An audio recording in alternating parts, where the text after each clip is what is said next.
سنت دوستوں بھائیوں،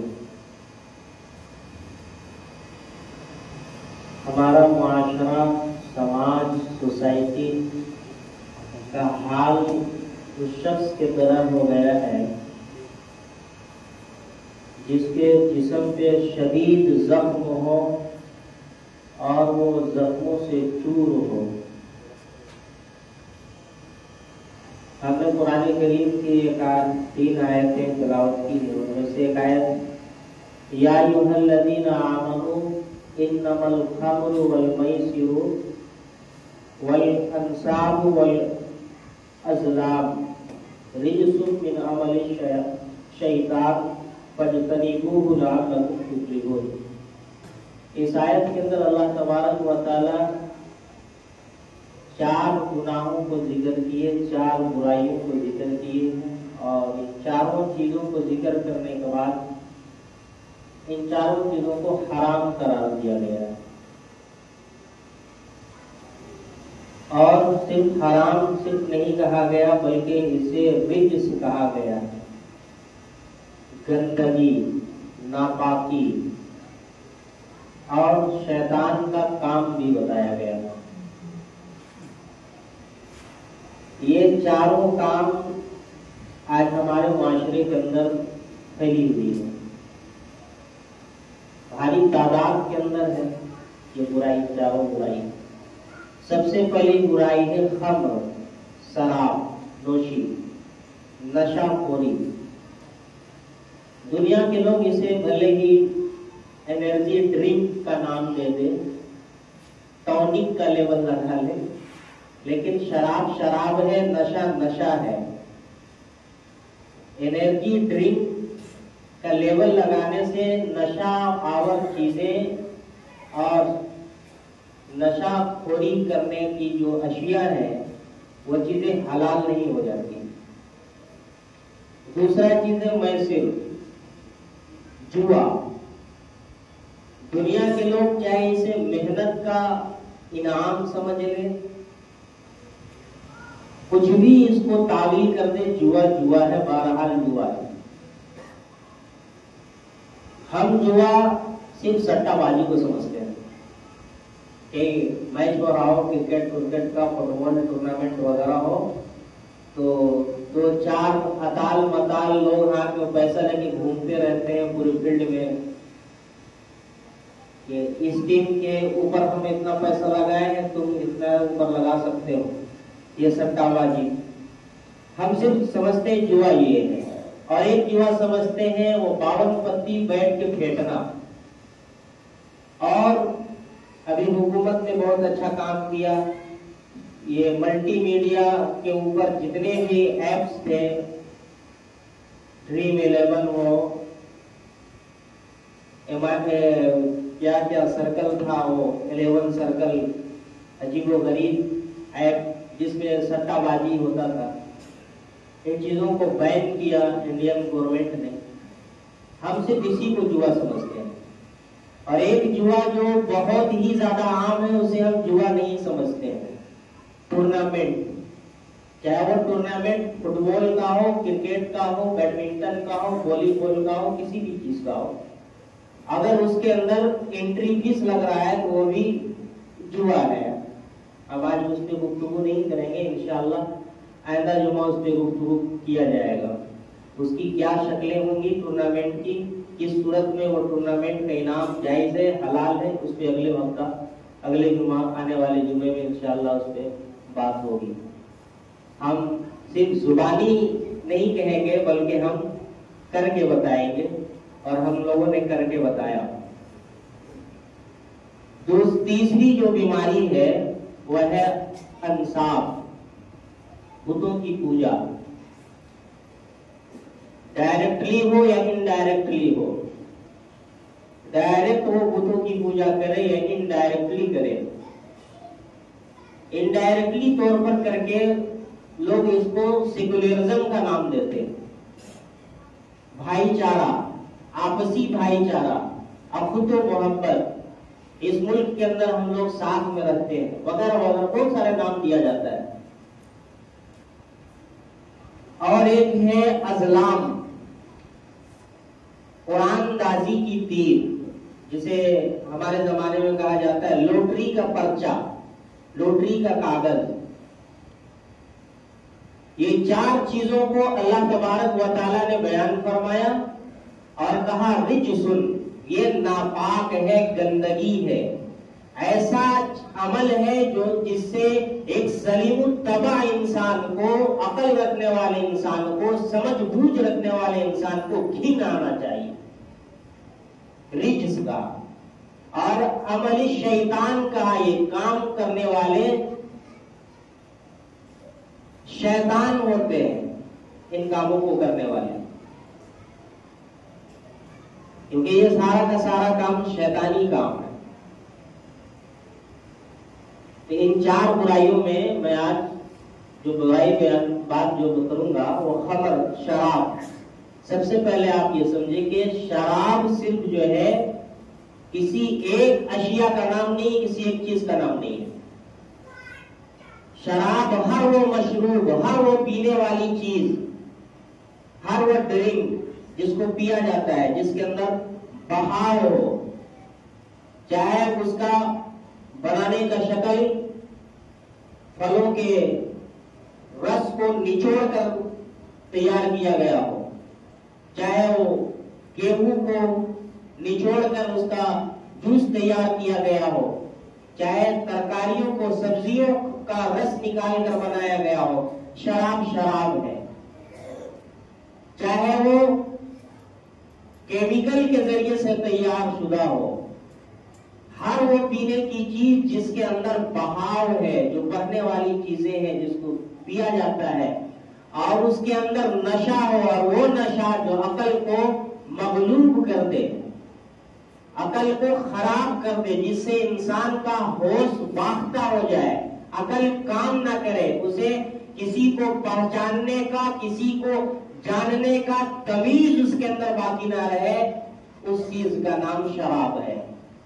چاہے اس کا ایک قطرہ ہو، چاہے ایک گلاس ہو، چاہے ایک بوتل ہو، کچھ بھی ہو، کلی طور پر وہ حرام ہے۔ حضور اکرم صلی اللہ علیہ وسلم جس دور کے اندر عرب میں پیدا کیے گئے، آپ پیدا ہوئے، عرب کا دور شاعرانہ دور تھا، شاعروں کی تعداد بہت زیادہ تھی، لوگ شعر و شاعری پہ بہت زیادہ دھیان دیا کرتے تھے، شعر و شاعری کا رواج تھا، اور شراب نوشی بھی عروج پر تھا، ہر گھر کے اندر شراب کا جام پینے پلانے کا رواج تھا، اور لوگ اس کی محفلیں سجایا کرتے تھے۔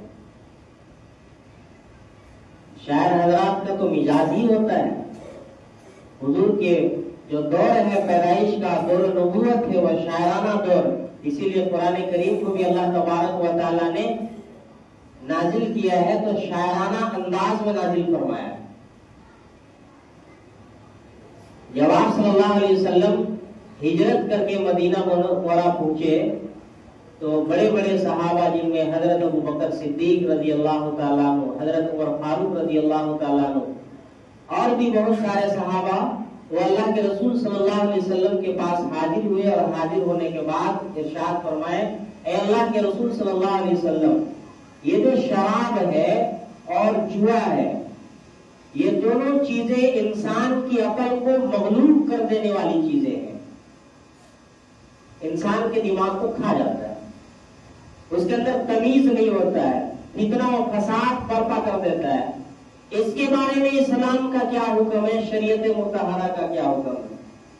تو اللہ کے رسول صلی اللہ علیہ وسلم ڈائریکٹلی اس کو حرام نہیں کیے، بلکہ اللہ تبارک و تعالیٰ نے قرآن کریم کی آیت نازل فرمایا، قُلْ فِيهِمَا إِثْمٌ كَبِيرٌ وَمَنَافِعُ لِلنَّاسِ وَإِثْمُهُمَا أَكْبَرُ مِن نَّفْعِهِمَا يَسْأَلُونَكَ عَنِ الْخَمْرِ وَالْمَيْسِرِ۔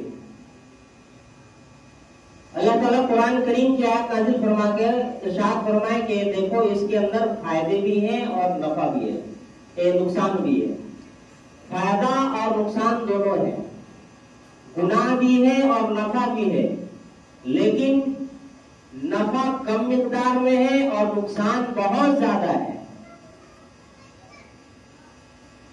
100 سونار کا 1 لوہار کا. تو صحابہ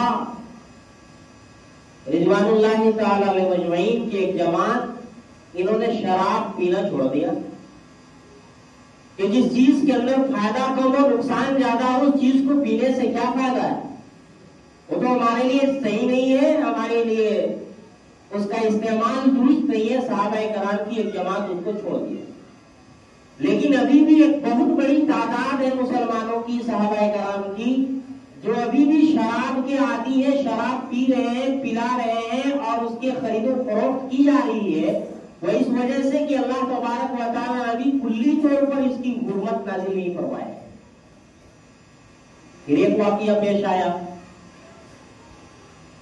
کہ ایک دور چلا شراب کا، شراب پیا گیا، نماز کا وقت ہوا، امام صاحب مصلی پہ کھڑا ہوئے اور قل یا ایھا الکافرون کی تلاوت فرمائی اور غلطیاں کرتے چلے گئے. اللہ تبارک و تعالیٰ نے پھر قرآن کریم کی آیت نازل فرمائے، یا ایھا الذین آمنوا لا تقربوا الصلاۃ وانتم سکارا، کہ ایمان والو جب تم نشے کی حالت میں ہو تو نماز کے قریب بھی مت جاؤ. پھر جو صحابہ، جو مسلمان شراب پی رہے تھے، ان میں سے کچھ لوگوں نے یہ جانا اور سنا اور سوچا کہ جس چیز کو پینے کے بعد اللہ تبارک و تعالیٰ نماز پڑھنے سے منع کر رہے ہیں، نماز کے قریب جانے سے بھی منع کر رہے ہیں، اس چیز کو پینے سے کیا فائدہ، اسے چھوڑ دیا جائے. کچھ لوگوں نے چھوڑ دیا، لیکن کلی طور پر یہ حرام نہیں ہوا. ابھی اللہ تبارک و تعالیٰ نے اس کی حرمت نازل نہیں فرمائی. پھر ایک دور چلا، ایک گھر کے اندر محفل سجی ہوئی ہے، شراب کا جام پلایا گیا اور پینے کے بعد مزاج کے مطابق شعر و شاعری کا دور شروع ہوا. تو ایک مہاجر صحابی کھڑے ہو کر انصار کے بارے میں شعر کہا اور اس شعر کے اندر ہجو کی، برائی بیان کی. تو اس انصاری صحابی نے ایک لکڑی اٹھایا، لکڑی اٹھانے کے بعد اس مہاجر صحابی کے سر پہ تھے ماری. یہ دوڑے ہوئے حضور اکرم صلی اللہ علیہ وسلم کے دربار میں حاضر ہوئے. اب اللہ تبارک و تعالیٰ کے سامنے جب یہ شکایت پیش کی گئی تو اللہ تبارک و تعالیٰ نے قرآن کریم کے اندر مکمل طور پر، کلی طور پر شراب کی حرمت کے ساتھ ساتھ ان تینوں چیزوں کی حرمت کا ذکر فرمایا. یہ ارشاد فرمایا، یا ایھا الذین آمنوا انما الخمر والمیسر والانصاب والازلام رجس، یہ ناپاکی ہے، گندگی ہے، ایسی گندگی ہے جس سے سلیم الطبع انسان کو گھن آتا ہے، اور مومنین کو اس سے گھن ہونا چاہیے، گھن آنا چاہیے. من عمل الشیطان، یہ شیطان کا کام ہے. فاجتنبوہ لعلکم تفلحون، اس کو چھوڑ دیا جائے. چنانچہ جب یہ آیت کریمہ اللہ کے رسول صلی اللہ علیہ وسلم پر نازل ہوئی، ابھی مدینہ کی گلیوں میں اور مدینہ کے گھروں کے اندر، بہت سارے گھروں کے اندر محفلیں سجی ہوئی ہیں، شراب پیا جا رہا ہے. جب یہ منادی اعلان کیا کہ لوگوں شراب حرام ہو چکا ہے، تو جس کے ہاتھوں کے اندر جام کا گلاس تھا انہوں نے وہی توڑ دیا.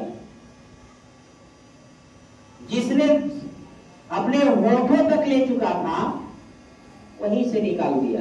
اگر کسی نے منہ میں ڈالا ہے تو کلی کر لی. لوگوں نے شراب کے مٹکے توڑ دیے، سرانیاں نکال کر باہر پٹک دی گئی، اور جن مٹکوں کے اندر شراب رکھے جاتے تھے ان مٹکوں کو توڑ دیا گیا، اور جن مسجدوں کے اندر شراب رکھا جاتا تھا ان مسجدوں کو پھاڑ دیا گیا. اللہ کے رسول صلی اللہ علیہ وسلم تشریف لے آئے اور لوگوں میں اعلان کیا کہ جن مٹکوں کے اندر اور جن مسجدوں کے اندر شراب رکھی ہوئی ہے سب کو ایک جگہ جمع کیا جائے، اور حکم یہ دیا گیا کہ ان مٹکوں کو توڑا جائے اور ان مسجدوں کو پھاڑا جائے. تاریخ کی کتابوں کے اندر آتا ہے، روایات کے اندر آتا ہے کہ مدینہ کی گلیوں میں شراب اس قدر بڑھ رہی تھی جیسے ابھی بارش ہوئی ہو اور بارش کا پانی بڑھا ہو.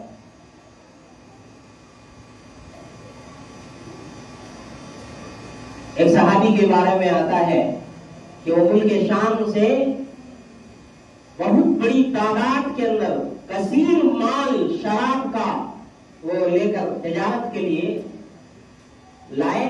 ابھی مدینہ داخل نہیں ہوئے کہ ان کے کانوں میں آواز پہنچی کہ شراب حرام کر دی گئی ہے.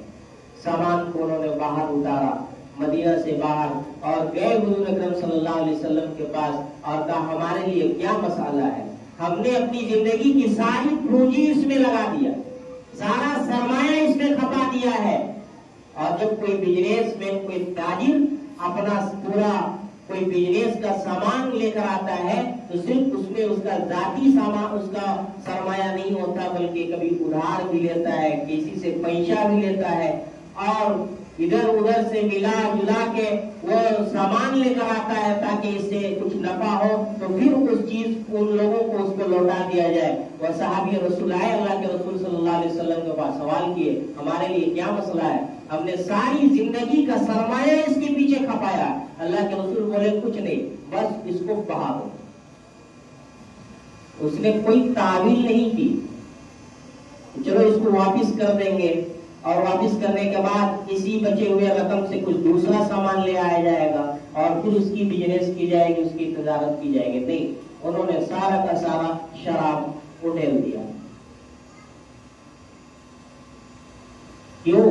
اس لیے کہ شراب کے بارے میں اللہ کے رسول صلی اللہ علیہ وسلم نے ارشاد فرمایا یہ شراب ام الخبائث ہے, ہر برائی کی ماں ہے, انہی سے برائی پیدا ہوتی ہے.